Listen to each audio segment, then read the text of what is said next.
7 বছর পর রায়বাড়িতে সুখবরটা তাহলে এলো এবার। রায়কিনির হেন কোনো মন্দির আর বাদ নেই যে সেখানে গিয়ে পুজো দিয়ে মাথা ঠেকিয়ে আসেননি। কোথাও কোনো মন্দির বাদ পড়লে বা উনি কিছু ভুলে গেলে পথ তো আছেই তাকে মনে করিয়ে দেওয়ার জন্য। সুখবরটা যবে থেকে শুনেছে রায়বাড়িতে, সবার মন খুশিতে ভরপুর। রায়গিন্নির একমাত্র ছেলে আবিরের বউ রুমকিকে নিয়ে শ্বশুরবাড়িতে সবাই খুবই ব্যস্ত। পদ্মর ওপর রায়গিন্নির কড়া হুকুম, সে যেন সময় ধরে তার বৌমাকে খাবার, ফলের রস, ওষুধ সবকিছু ঠিকমতো দেয়। সুখবরটা শোনার পর থেকেই যেন রুমকির আদর আপ্যায়ন দ্বিগুণ বেড়ে গেছে। আজ রায়বাড়িতে অতিথিদের ভিড়। রায়গিন্নি আত্মীয় স্বজন, বন্ধুবান্ধব, পাড়া প্রতিবেশী কাউকে বাদ দেয়নি তার একমাত্র ছেলের বউ রুমকির ভরা মাসে সাধের নিমন্ত্রণ করতে। শাশুড়ির এই রকম ব্যবস্থায় রুমকি যার পর নেই খুশি। ওনার অত মন্দিরে মন্দিরে পুজো দেওয়ার ঘটা দেখে রুমকি বেশ ভয়ে ভয়েই ছিল।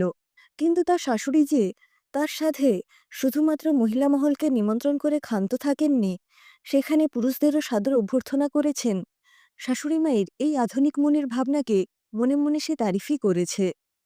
রুমকির বাপের বাড়ির সবাই, ও দিদি, জামাইবাবু, ওদের একমাত্র মেয়ে ঐশীও এসেছে।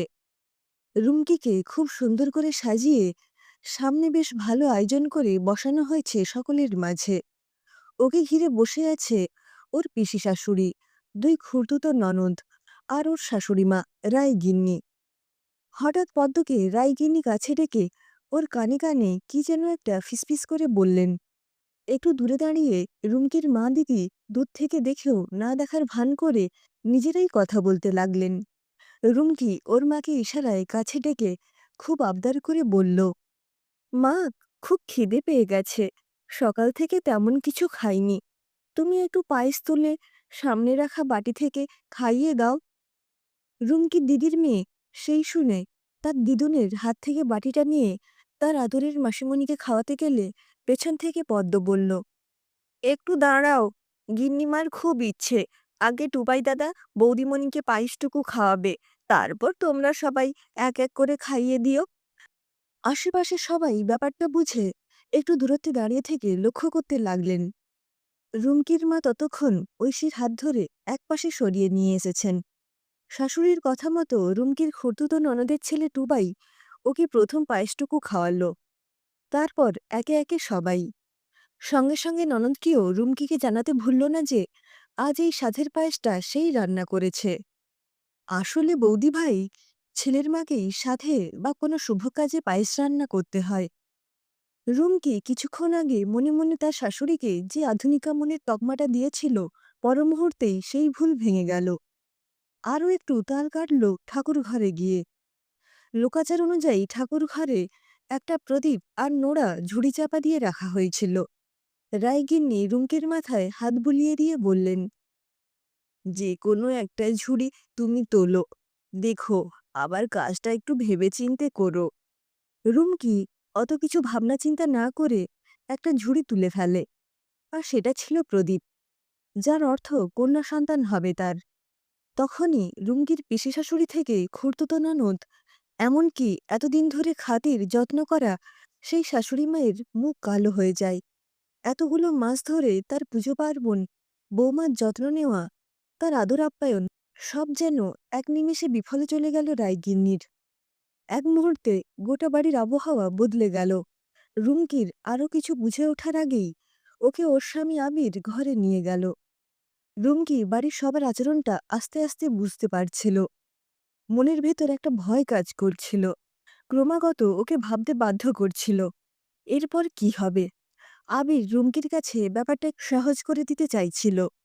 তুমি মনটাকে শান্ত করো রুম, তোমার প্রেশার বেড়ে যাবে, এরকম অনেক বাড়িতেই মায়েরা করে থাকে, অত গায়ে মেখো না, পরে সব ঠিক হয়ে যাবে।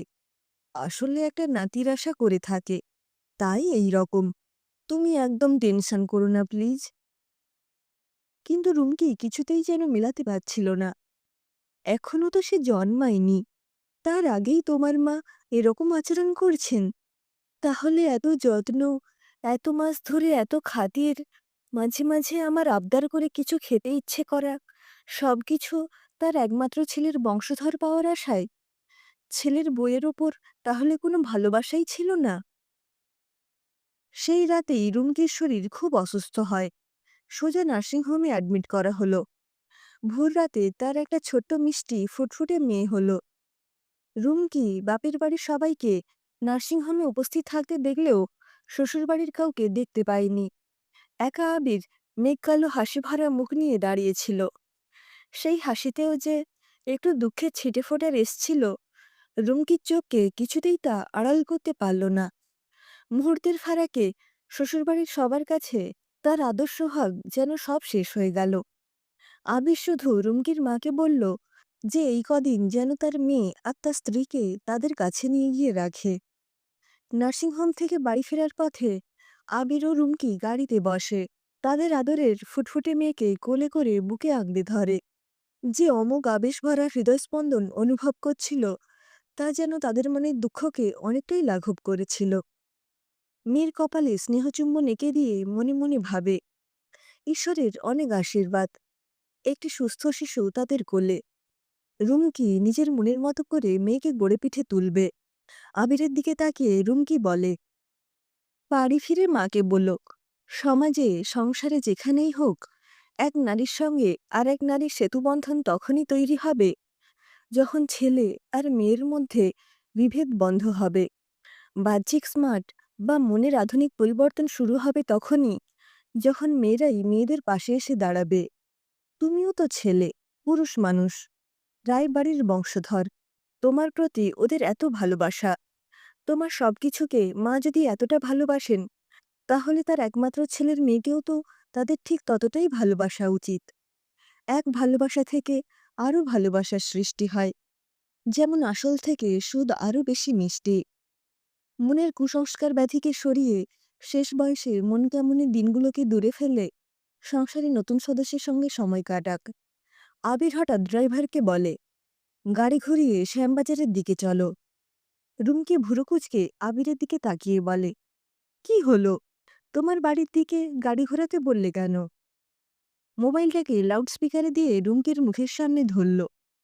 হ্যালো বৌমা, আমার নাতনিকে নিয়ে সোজা ওর বাড়ি এসো। আমরা সবাই ওকে দেখব বলে অপেক্ষা করে আছি। আমার ঘরের লক্ষ্মীকে আমি কোথাও যেতে দেব না। তোমার সব কথা আমরা শুনছিলাম মা। বড় ভুল করেছি। সত্যিই তো, এই বুড়ো বয়সে ভালোবাসাটুকু নিয়েই থাকতে চাই।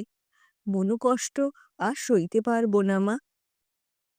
রুমকির চোখ আনন্দাশ্রুতে ভরে উঠল।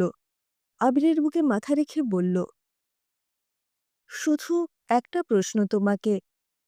বলো রুম, তুমি খুশি? খুব খুশি। তুমি সুস্থ আছো, আমাদের মেয়ে সুস্থ আছে, আর কি চাই? সব কুসংস্কারকে দূরে রেখে নতুন জীবন শুরু হলো ওদের আদরের মিষ্টুর ছোট্ট ছোট্ট হাত ধরে।